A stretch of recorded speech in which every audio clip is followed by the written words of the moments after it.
প্রিয় শিক্ষার্থীরা, কেমন আছো তোমরা সবাই? আশা করি তোমরা সবাই অনেক ভালো আছো এবং সুস্থ আছো। Welcome to 10 minute school. আজকে আমরা অ্যাকাউন্টিং ফার্স্ট পেপারের অধ্যায় 2 হিসাবের বইসমূহ এই চ্যাপ্টার থেকে যে টপিকটি নিয়ে আলোচনা করব সেই টপিকটি হচ্ছে একঘর নগদান বই। তো চলো আজকের ক্লাসটি শুরু করে দেওয়া যাক। প্রথমে আমরা জেনে নিই একঘর নগদান বই বলতে আমরা মেনলি কি বুঝে থাকি। যেই নগদান বইতে ডেবিট এবং ক্রেডিট উভয় পাশে একটি মাত্র হচ্ছে টাকার ঘর থাকে তাকেই বলতে পারি হচ্ছে আমরা একঘরা নগদান বই। আমাদের কিন্তু টাকার ঘর অনেক ধরনের হওয়া পসিবল, যেমন নগদ টাকা, ব্যাংক টাকা, বাট্টা টাকা। তো যেই নগদান বইয়ের মধ্যে শুধুমাত্র একটা মাত্র টাকার ঘর থাকে সেটাকেই বলতে পারি হচ্ছে আমরা একঘরা নগদান বই। এবং এই ক্ষেত্রে আমরা শুধুমাত্র নগদ টাকাই হচ্ছে ডেবিট এবং ক্রেডিট পাশে দেখাবো। সাধারণত যেসব প্রতিষ্ঠান শুধুমাত্র নগদের লেনদেন করে তারাই একঘরা নগদান বই ব্যবহার করে থাকে। যখন কিনা আমরা নগদ ছাড়াও আরো অন্য কোনো লেনদেন করব, যেমন ব্যাংকের মাধ্যমে লেনদেন, তখন হচ্ছে আমরা অন্য নগদান বইগুলো ফলো করতে পারি। কিন্তু যে সকল প্রতিষ্ঠানে শুধুমাত্র নগদ লেনদেনগুলোই ঘটে, অন্য লেনদেনগুলো তেমন ঘটে না, তাদের জন্য কিন্তু শুধু শুধু কষ্ট করে একঘর নগদান বই ছাড়া অন্য কোনো নগদান বই মেনটেন করার কোনো দরকার হয় না। তারা একঘর নগদান বইয়ের মাধ্যমেই তাদের নগদ লেনদেনগুলোকে অন্তর্ভুক্ত করতে পারে। এই বইয়ের ডেবিট দিকে নগদ প্রাপ্তি এবং ক্রেডিট দিকে নগদ প্রদানগুলোকে লিপিবদ্ধ করা হয়। অর্থাৎ আমাদের একটু পরে গিয়ে আমরা ছক সম্পর্কে একটা আইডিয়া নিয়ে নিব। ছকের দুইটা পাশ আছে, একটা হচ্ছে ডেবিট পাশ এবং একটা হচ্ছে ক্রেডিট পাশ। সো ডেবিট দিকে আমরা সকল ধরনের নগদ প্রাপ্তিগুলোকে অন্তর্ভুক্ত করি এবং ক্রেডিট দিকে আমরা সকল ধরনের নগদ প্রদানগুলোকে অন্তর্ভুক্ত করি। তো চলো আমরা একঘর নগদান বইয়ের ছক সম্পর্কে একটু আইডিয়া নিয়ে নিই। আমাদের একঘর নগদান বইয়ের ছকের দুটো অংশ থাকবে, একটা ডেবিট অংশ আর একটা ক্রেডিট অংশ। দুই দিকে মোট 5টা করে হচ্ছে কলাম থাকবে: তারিখ, বিবরণ, রসিদ নং, খতিয়ান পৃষ্ঠা, টাকা। এই 5টা কলাম থাকবে হচ্ছে ডেবিট দিকে, এবং তারিখ, বিবরণ, ভাউচার নং, খতিয়ান পৃষ্ঠা, টাকা, এই 5টা কলাম থাকবে হচ্ছে ক্রেডিট দিকে। তো তারিখের ঘরে আমরা যে কাজটা করব, প্রথমেই তো বলে নিলাম একটু আগে আমরা যে যত ধরনের নগদ প্রাপ্তি রয়েছে সেগুলোকে আমরা ডেবিট দিকে দেখাই এবং সকল ধরনের নগদ প্রদানকে আমরা ক্রেডিট দিকে দেখাই। তো প্রাপ্তি নিয়ে যখন কিনা আমি কথা বলছি, প্রথমত আমার ম্যাথটা শুরু করতে হবে হচ্ছে ব্যালেন্স বিডি দিয়ে। সাধারণত নগদের কিন্তু ডেবিট ব্যালেন্স হয় অথবা শূন্য ব্যালেন্স হয়। শূন্য ব্যালেন্স হলে তো এখানে কিছু আসবেই না। সাধারণত নগদান বইয়ের ক্ষেত্রে, আমাদের একঘর নগদান বইয়ের ক্ষেত্রে যেহেতু নগদের ব্যালেন্স থাকে, নগদের সাধারণত ডেবিট ব্যালেন্স হয়, তো আমরা ব্যালেন্স বিডি দিয়ে হচ্ছে আমাদের ম্যাথটা শুরু করব যদি আমাদের একটা ব্যালেন্স দেওয়া থাকে। অথবা যদি হচ্ছে আমাদের দেখা যায় যে নতুন ব্যবসা শুরু করা হলো, তখন আমরা মূলধন হিসাব দিয়ে আমরা শুরু করতে পারি। তো বেশিরভাগ ক্ষেত্রে দেখা যায় প্রশ্নের মধ্যে আমাদের একটা ব্যালেন্স দেওয়া থাকে। তো ব্যালেন্স দেওয়া থাকলে আমরা ব্যালেন্স বিডিকে হচ্ছে এই বিবরণের ঘরে লিখবো এবং যেই মাসের শুরুতে হচ্ছে ব্যালেন্সটা দেওয়া আছে ওই মাসের প্রথম তারিখটা হচ্ছে আমরা এখানে উল্লেখ করব। যেমন বলা হলো জানুয়ারির 1 তারিখে, 2000 সালের জানুয়ারির 1 তারিখে নগদ ব্যালেন্সের পরিমাণ হচ্ছে 10,000 টাকা। তখন আমরা যেটা করব, তারিখ লিখবো 2000, দেন জানুয়ারি 1, আর বিবরণের ঘরে লিখবো হচ্ছে আমরা ব্যালেন্স বিডি। টাকার পরিমাণটা হচ্ছে আমরা এই ঘরে উল্লেখ করে দিই। সাধারণত রসিদ নঙের ঘরে কিছু লেখা হয় না, ঠিক সেমভাবে ভাউচার নঙের ঘরে হচ্ছে তেমন কিছু লেখা হয় না। খতিয়ান পৃষ্ঠা সাধারণত খালি থাকে, কিন্তু যখন কিনা হচ্ছে আমরা পরবর্তী পর্যায়ে গিয়ে দেখব, যখন কিনা হচ্ছে আমরা কনফারেন্টে করি, তখন খতিয়ান পৃষ্ঠার কাজ হয়। বাট আপাতত একঘর নগদান বইয়ের মধ্যে হচ্ছে খতিয়ান পৃষ্ঠায় কোনো ধরনের কাজ নেই। তো তারিখের ঘরে আমরা তারিখকে বসাবো যে লেনদেনটা হচ্ছে আমাদের এখানে হয়েছে। বিবরণের ঘরে আমরা নগদান হিসাবের উল্টা দিকে হিসাবটা রয়েছে সেটা বসিয়ে দিব, আর টাকার ঘরে হচ্ছে আমরা টাকার পরিমাণ বসিয়ে দিব। প্রাপ্তিগুলো ডেবিট দিকে, প্রদানগুলো হচ্ছে ক্রেডিট দিকে। তো যদি হচ্ছে আমরা একটা ম্যাথ প্র্যাকটিস করি, তখনই আমাদের এই ব্যাপারে একটা ক্লিয়ার আইডিয়া হয়ে যাবে। তো চলো আমরা চলে যাই ম্যাথের দিকে। আমাদের পরীক্ষার মধ্যে এমন একটা হচ্ছে প্রশ্ন দেওয়া থাকবে যে বেশ কয়টা লেনদেন দেওয়া থাকবে এবং এই লেনদেনগুলো থেকে বলবে আমাদের একটা একঘর নগদান বই তৈরি করতে। প্রথমত আমাদের যেই প্রতিষ্ঠানের জন্য আমরা নগদান বই তৈরি করছি, আমরা সাধারণত উপরে ওই প্রতিষ্ঠানের নামটা লিখি।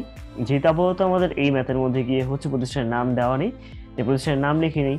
ধরে নাও যে এবিসি কোম্পানির একঘর নগদান বই তৈরি করতে হবে, তো উপরে আমরা লিখবো এবিসি লিমিটেড বা এবিসি কোম্পানি যে নাম দেওয়া থাকবে, আর তার নিচে আমরা যেই নগদান বই তৈরি করছি ওই নগদান বইয়ের নামটা উল্লেখ করতে হবে, অর্থাৎ একঘর নগদান বই। তারপরে আমরা ওই নর্মাল ছকটা করবো, আমাদের তারিখ, বিবরণ, রসিদ নং, খতিয়ান পৃষ্ঠা, টাকা, দেন তারিখ, বিবরণ, ভাউচার নং, ক্ষতির বিষয় টাকা এবং ডেবিট ক্রেডিট লিখতে কিন্তু আমরা অবশ্যই ভুলবো না। তো চলে আসি আমরা আমাদের এখানের মধ্যে ম্যাথের প্রথমত 2012 সালের ম্যাথ এটা। আর জানুয়ারি 1 তারিখে বলা রয়েছে নগদ তহবিলের পরিমাণ 15,000 টাকা। এটা হচ্ছে নগদের ব্যালেন্স, যেটাকে আমরা ব্যালেন্স বিডি হিসেবে অন্তর্ভুক্ত করব। তো ফার্স্টে লিখবো আমরা ডেবিট দিকে 2012 জানুয়ারি 1 ব্যালেন্স বিডি এই নামে হচ্ছে আমরা উল্লেখ করব। আর টাকাটা বসিয়ে দিব হচ্ছে আমার ডেবিট দিকে কত টাকা, 15,000 টাকা। এখানে যে বিডি দেওয়া আছে এই বিডির ফুল মিনিং হচ্ছে ব্রড ডাউন। এটাকে হচ্ছে এই ব্যালেন্স বিডি, এটাকে বাংলায় বলতে পারি হচ্ছে আমরা ব্যালেন্স স্থানান্তরিত হবে, অথবা হচ্ছে আমাদের এখানের মধ্যে বলতে পারি হচ্ছে আমরা যেহেতু ব্যালেন্স আমরা নিচে নিয়ে যাব আর কি, এটাকে বলা হয়ে থাকে হচ্ছে স্থানান্তরিত হবে। আর যখন কিনা এটাকে স্থানান্তর করে ফেলি তখন এটাকে বলা হয় যে ব্যালেন্স স্থানান্তরিত হয়েছে। সো বিডির এখানে ফুল মিনিং হচ্ছে ব্রড ডাউন আর সিডির ফুল মিনিং হচ্ছে ক্যারিড ডাউন। তো বিডি লিখে আমরা টাকা 15,000 টাকা লিখলাম জানুয়ারির 1। দেন জানুয়ারি 6 তারিখে বলা হয়েছে নগদে পণ্য ক্রয় করা হলো 2,000 টাকা। যখন কি নগদে পণ্য ক্রয় করা হয়েছে আমাদের কি নগদের পরিমাণ বেড়ে গিয়েছে না কমে গিয়েছে? আমাদের ব্যবসায়ের মধ্যে নগদ টাকার পরিমাণ কমে গিয়েছে। সো নগদ টাকার পরিমাণ কমলে তখনই গিয়ে হচ্ছে এটাকে আমরা নিয়ে যাব ক্রেডিট দিকে। তো তারিখ হচ্ছে 2012 জানুয়ারির 6 তারিখ লিখলাম আমরা। আর বিবরণের ঘরে লিখবো হচ্ছে আমরা ক্রয় হিসাব। কেন? কারণ যখন কিনা নগদে পণ্য ক্রয় করা হলো জাবেদা কি হয়? জাবেদা হয় ক্রয় হিসাব ডেবিট, নগদান হিসাব ক্রেডিট। আমরা যেটা করব নগদান হিসাবের উল্টা দিকে যে হিসাবটা রয়েছে সেই হিসাবটাকে হচ্ছে লিখে দিব বিবরণের ঘরে। তো জানুয়ারির 6 ক্রয় হিসাব আর টাকার পরিমাণ বলা আছে এখানে 2,000 টাকা, যেটাকে আমরা টাকার ঘরে বসিয়ে দিয়েছি। এরপর 10 তারিখে বলা হচ্ছে সোহেলের নিকট বিক্রয় 12,000 টাকা। তো এই ক্ষেত্রে মনে হতে পারে যে আমরা হয়তো এটাকে ডেবিট দিকে নিয়ে আসবো, অনেকেই এই ভুলটা করে। কিন্তু খেয়াল করে দেখো, যদি শুধু বিক্রয় বলা হতো এটাকে অবশ্যই আমরা ডেবিট দিকে নিয়ে আসতাম, কারণ নগদ টাকা বেড়ে গিয়েছে। কিন্তু ক্রয় বা বিক্রয়ের আগে যদি কোনো ব্যক্তির নাম উল্লেখ করা থাকে এবং কোন মাধ্যমে ক্রয় বিক্রয় করা হয়েছে, নগদে না ব্যাংকে না অন্য কোনো উপায় কিছু বলা না হয়, তখন এটাকে হচ্ছে আমরা একটা ধারে লেনদেন ধরে নিব। এবং ধারে কোনো লেনদেনকে কিন্তু আমরা নগদান বইয়ের মধ্যে উল্লেখ করি না। তাই সোহেলের নিকট বিক্রয় 12,000 টাকা এটাকে আমরা এই নগদান বইয়ের কোথাও কিন্তু উল্লেখ করি না। খেয়াল করে দেখো কত এটা, জানুয়ারি 10 তারিখের লেনদেন কিন্তু ডেবিট দিকেও নেই আবার ক্রেডিট দিকেও নেই। তার মানে 10 নম্বর লেনদেনটা হচ্ছে এখানে আসবে না, বাদ। দেন 16 তারিখে বলা হচ্ছে আকবরের নিকট থেকে প্রাপ্তি 3,000 টাকা। সো আকবর আমাকে টাকা দিয়েছে। কেন টাকা দিয়েছে? হয়তো সে হচ্ছে আমার দেনাদার ছিল, এই কারণে সে আমাকে আমার টাকা পরিশোধ করে দিয়েছে। সো এর ফলে আমার টাকা কিন্তু বেড়ে গিয়েছে। তো আমরা লিখবো জানুয়ারি 16। তারপর যার কাছ থেকে টাকা পেয়েছি আকবরের কাছ থেকে তার হিসাবটা আমরা এখানে উল্লেখ করে দেব, আকবর হিসাব। আর কত টাকা পেয়েছি আমরা 3,000 টাকা। এই 3,000 টাকা হচ্ছে আমরা এই টাকার ঘরে উল্লেখ করে দিব। জানুয়ারি 16 আকবর হিসাব, টাকা হবে 3,000 টাকা। এরপর বাবরকে প্রদান করা হলো 1,000 টাকা জানুয়ারি 18 তারিখে। এটা 16 তারিখের উল্টা।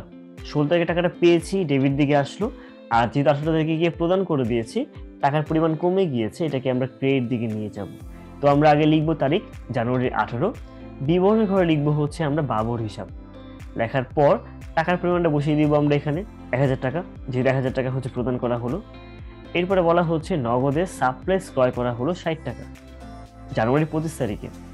নগদ টাকা কমে গিয়েছে না বেড়ে গিয়েছে? অবশ্যই আমাদের নগদ টাকা কমে গিয়েছে এবং এর জাবেদা হচ্ছে সাপ্লাইস হিসাব ডেবিট, নগদান হিসাব ক্রেডিট। সো নগদান হিসাব ক্রেডিট দিকে থাকলে সেটা ক্রেডিট দিকে চলে আসবে টাকাটা। তো যেহেতু নগদান হিসাবের উল্টা দিকে রয়েছে সাপ্লাইস হিসাব, এই সাপ্লাইস হিসাবটাকে হচ্ছে আমরা নিয়ে যাব বিবরণের ঘরে। তারিখ লিখবো জানুয়ারির 25 সাপ্লাইস হিসাব, আর টাকার ঘরে বসবে হচ্ছে 60 টাকা। এরপর জানুয়ারি 30 এখানে বলা হচ্ছে বেতন প্রদান করা হলো 1,000 টাকা। সো বেতন প্রদানের ফলে আমাদের নগদ টাকা বাড়ে না কমে? অবশ্যই কমে যায়। এবং এর জাবেদা হচ্ছে বেতন হিসাব ডেবিট, নগদান হিসাব ক্রেডিট। যেহেতু বেতনের পরিমাণ হচ্ছে আমাদের নগদ টাকা কমিয়ে দিয়েছে, এটাকে আমরা ক্রেডিট দিকে নিয়ে যাব। আর বিবরণের ঘরে লিখবো হচ্ছে আমরা বেতন হিসাব। তারিখ কত? তারিখটা হচ্ছে জানুয়ারি 30 এবং টাকার পরিমাণ হচ্ছে 1,000 টাকা, যেটাকে আমরা ক্রেডিট দিকে নিয়ে আসলাম। এরপর জানুয়ারি 31 তারিখে আসবাবপত্র ক্রয় করা হয়েছে 2,000 টাকা। সো আসবাবপত্র এক ধরনের সম্পদ, এই আসবাবপত্র ক্রয় করার ফলে আমার নগদ অর্থ কমে গিয়েছে, আর নগদ অর্থ কমলেই হচ্ছে আমরা ক্রেডিট দিকে নিয়ে আসি। এবার জাবেদা কি? আসবাবপত্র ক্রয় জাবেদা হচ্ছে আসবাবপত্র হিসাব ডেবিট এবং নগদান হিসাব ক্রেডিট। যেহেতু আসবাবপত্র হচ্ছে এখানে আমাদের ডেবিট দিকে রয়েছে, নগদের উল্টা দিকে হিসাবটা রয়েছে। সো আজবত হিসাবটাকে বিবরণের ঘরে নিয়ে আসবো এবং তারিখ হবে হচ্ছে জানুয়ারির 31। টাকার পরিমাণ হয়ে যাবে কত টাকা? 2000 টাকা। এরপর আমাদের যে কাজটা করতে হবে, আমরা ডেবিট দিকের আইটেমগুলোকে, যে আমরা টাকা পেয়ে গিয়েছি সেগুলোকে যোগ করে দিব, আর ক্রেডিট দিয়ে টাকাগুলোকে যোগ করে দিব। যদি ডেবিট দিকে যোগ করি, ডেবিট দিকে যোগ করলে এখানে কত বের হয় বলতো? ডেবিট দিকে যোগ করলে বের হয় 15,000 আর 3,000 যোগ করে বের হয় হচ্ছে 18,000 টাকা। অন্যদিকে ক্রেডিট দিকের যে আমাদের হচ্ছে আইটেমগুলো রয়েছে, ক্রয় হিসাব, বাবর হিসাব, সাপ্লাই হিসাব, বেতন, আসবাবপত্র, তোমরা এই সবগুলোকে যোগ করো তো। বলো তো আমার সবগুলো যোগ করে কত বের হয়? 2,000 আর 1,000 হয় 3,000 টাকা। 3 আর 1 4,000 টাকা, আর 2,000 হচ্ছে 6,000 টাকা। তাহলে এখানে বের হয় 6,060 টাকা। তাহলে ডেবিট দিকে বের হয় 18,000 টাকা, ক্রেডিট দিকে 6,060 টাকা। কোন দিকে বেশি কোন দিকে কম? ডেবিট দিকে বেশি এবং ক্রেডিট দিকে কম। তো আমরা যেটা করব, আমাদের এই নগদান বইয়ের মধ্যে ডেবিট এবং ক্রেডিট পক্ষ সমান হওয়া লাগবে। তো যেই দিকে বড় আসবে ওই দিকের অ্যামাউন্ট থেকে আমরা ছোট দিকের অ্যামাউন্টটা বিয়োগ করব। তো 18,000 থেকে 6,060 টাকা বাদ দিলে বের হয় 11,940 টাকা। এটা হচ্ছে দুই দিকের পার্থক্য। ওই পার্থক্যকে আমরা যেদিকে টাকা কম রয়েছে সেদিকে বসিয়ে দিব। তো যেহেতু আমার ক্রেডিট দিকে কম ছিল, ক্রেডিট দিকে বসিয়ে দিব আমরা 11,940 টাকা, এবং এর বরাবর আমরা লিখবো ব্যালেন্স সিডি। তারিখ হবে আমরা যে মাসের ম্যাথটা করছি ওই মাসের একদম লাস্ট তারিখ, অর্থাৎ জানুয়ারির 31 তারিখ। এখানে লিখবো হচ্ছে আমরা ব্যালেন্স সিডি। তারপর যদি দুই পাশ যোগ করি, দুই পাশেই দেখবা সেম অ্যামাউন্ট বের হয়ে যাবে। এখানে বের হবে 18,000 টাকা এবং এখানে বের হয়ে যাবে হচ্ছে 18,000 টাকা। এই সিডির ফুল মিনিং কি বলেছিলাম? সিডির ফুল মিনিং ছিল হচ্ছে ক্যারি ডাউন, স্থানান্তরিত হয়েছে, অথবা ব্যালেন্স সিডি হিসেবে ধরলে ব্যালেন্স স্থানান্তরিত হয়েছে। আর ব্যালেন্স বিডি হচ্ছে ব্যালেন্স স্থানান্তরিত হবে, balance ব্রট down and balance carried down. তারপর আমার এখানে যে ব্যালেন্স সিডি ছিল, এই টাকাটা পরের মাসের জন্য অথবা পরবর্তী সময়ের জন্য যদি হিসাবকাল নিয়ে কাজ করি, পরবর্তী হিসাবকালের জন্য হয়ে যাবে হচ্ছে ব্যালেন্স বিডি। এই টাকাটা নিয়ে আমরা পরবর্তী বছরে বা পরবর্তী মাসে বা স্পেশালি করে বলতে গেলে ঠিক পরবর্তী দিন হচ্ছে আমরা আমাদের এই ব্যালেন্স নিয়ে ব্যবসা শুরু করি। তো এই জন্য ওই টাকাটাকে তখন আমরা ব্যালেন্স সিডি বলি না, পরের দিন এটাকে আমরা ব্যালেন্স বিডি বলি। এবং এই ব্যালেন্স বিডি ব্যালেন্স সিডির উল্টো দিকে গিয়ে বলবে। ব্যালেন্স সিডি ছিল ক্রেডিট দিকে, তাহলে ব্যালেন্স বিডি বসবে ডেবিট দিকে। তো লিখবো ব্যালেন্স বিডি, এই ব্যালেন্স সিডির টাকাই এখানে ব্যালেন্স বিডি হিসেবে বসবে। এবং তারিখের ঘরে লিখবো হচ্ছে আমরা ঠিক তার পর তারিখটা, জানুয়ারির 31-এর পর তারিখটা হচ্ছে ফেব্রুয়ারির 1 তারিখ। আমরা কিন্তু ব্যালেন্স সিডি লেখার টাইমে গিয়ে যে মাসের ম্যাথটা করছি ওই মাসের লাস্ট দিন দেই। জানুয়ারি মাস 31 দিন, তাই আমরা এখানে তারিখ দিয়েছি জানুয়ারি 31। আর যখন কিনা ব্যালেন্স বিডি নিয়ে কাজ করি তখন হচ্ছে আমরা পরবর্তী মাসের প্রথম তারিখ নিয়ে কাজ করি। তো জানুয়ারি মাসের পরবর্তী মাসটা হচ্ছে ফেব্রুয়ারি মাস, তাহলে ফেব্রুয়ারির 1 তারিখ। এখানে লিখবো ব্যালেন্স বিডি। আর এই যে টাকাটা, এই টাকাটা হচ্ছে আমরা এখানে নিয়ে চলে আসলাম 11,940 টাকা। এবং অবশ্যই 18,000 নিচে আমরা ডাবল দাগ দিয়ে আমাদের যে হচ্ছে শেষ করে দিব। তো এইভাবে পরীক্ষার মধ্যে একটা একঘর নগদান বই তৈরি করতে পারি। আশা করছি পরীক্ষায় যদি তোমাদের এই একঘর নগদান বই তৈরি করতে বলে তোমাদের কোনো ধরনের কোনো সমস্যা হবে না। তো আজকে আমরা এখানে শেষ করছি। তোমার সাথে দেখা হচ্ছে পরবর্তী ভিডিওগুলোতে। ধন্যবাদ সবাইকে।